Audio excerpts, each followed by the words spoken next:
Good morning. Today I'll be making a speech about DIY furnitures. I learned about DIY from my mom when I was very little. She used to make her own face masks.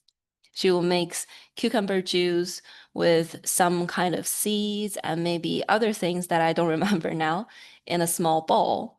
And she would use this plastic brush to apply it on her face. She will do this maybe like one time in a week for several weeks.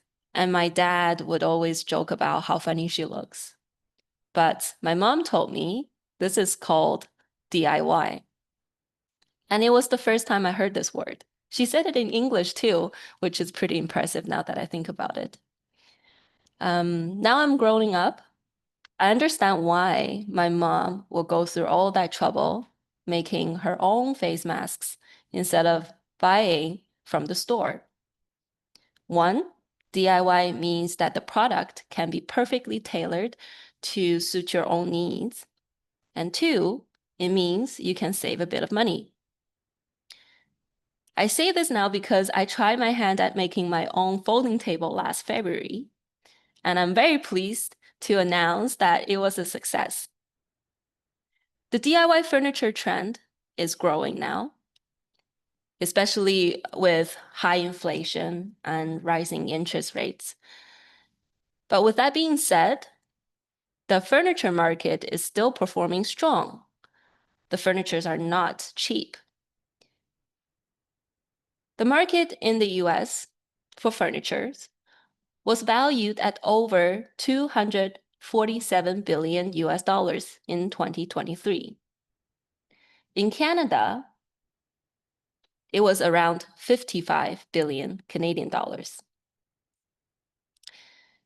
A 2023 survey by Home Advisor showed that nearly 30% of homeowners tried some form of DIY furniture projects that year. For me, I went into this a little bit later in 2024. What happened was I saw this $700 folding table on my phone, and it was almost perfect for us. But of course, I'm not going to spend $700 on the table, so I decided to make it. I said it was almost perfect. So what does it really look like? It's long and narrow, so it can fit elegantly into a very small space. At one end of this table was fixed onto the wall. And unlike many other folding tables, this one is big enough and it can fold upwards. After it's folded up, there are two little wooden blocks on top of it that will stop it from falling down. The legs are tucked in gracefully into a frame under the table with no visible hinges. So when it's folded up, it looks pretty and neat, just like a wood wall decor. And why was it almost perfect? It can be folded so that my 1-year-old son can have the entire living room as a safe and open space to crawl around.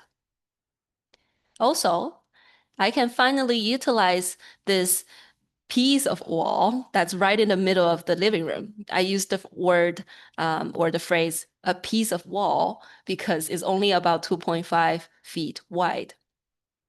I don't know what it's for, and I didn't know what to do with it. For 7 years, we lived in that house. But this table's design seemed like it would fit perfectly onto this wall. The only thing was that I wanted the table to be a floor table, so a very low one with the height about a coffee table. That way, we can sit on the floor and we don't need any chairs. So we can remove the chairs from our living room. And also my son could eat with us at the table without a high chair. It's safer for him that way. Now it's easy to make the legs shorter, and the mechanism of that table looked simple enough. So I started my first ever DIY project. And today I will share my experience, and perhaps it will encourage you to start your own project as well. Now, how did I do it? I'll break this down into 3 parts: learning, planning, and execution. First, I watched countless YouTube tutorials, including how to make a folding table from the scratch. Of course, you don't always need to build things from the scratch, but it's good to know different options available. That way, you can choose the best approach for your own project. While I was learning, while I was watching all of these YouTube videos, I learned some tips and tricks here and there. For example, it was only then, I learned that I need to pre-drill a hole before driving a screw into the board. Otherwise, the board is likely to chip or split, especially if the screw is close to the edge. So after spending maybe a week on YouTube and countless visits to Home Depot and IKEA's website, I decided that I will buy a tabletop from IKEA and make the frame with the legs myself.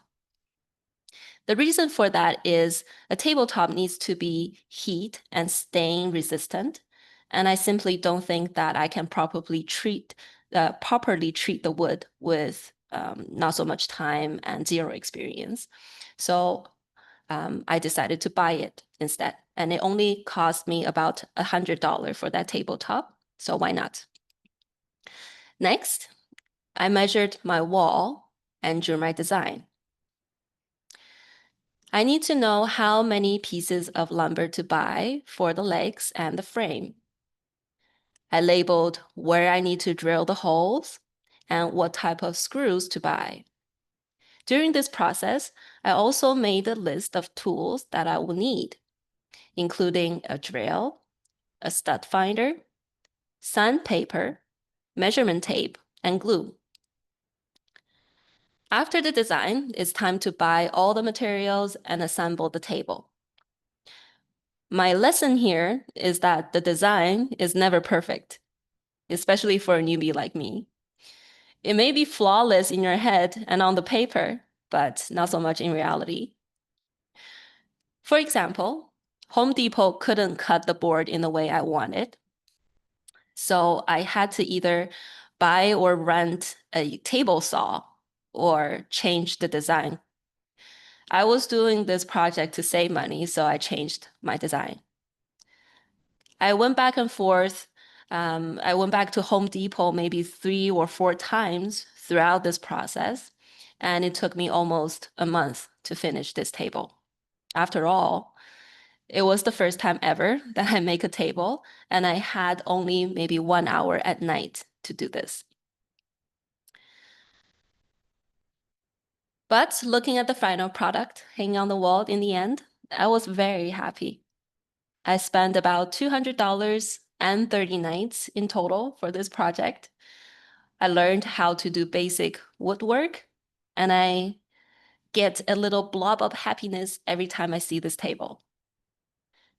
I've come to appreciate that in addition to the 2 reasons I mentioned before, which is it can be built around your specific needs and also save money, the heart of DIY is really about the creative process, the slow, deliberate process of creating something with your own hands.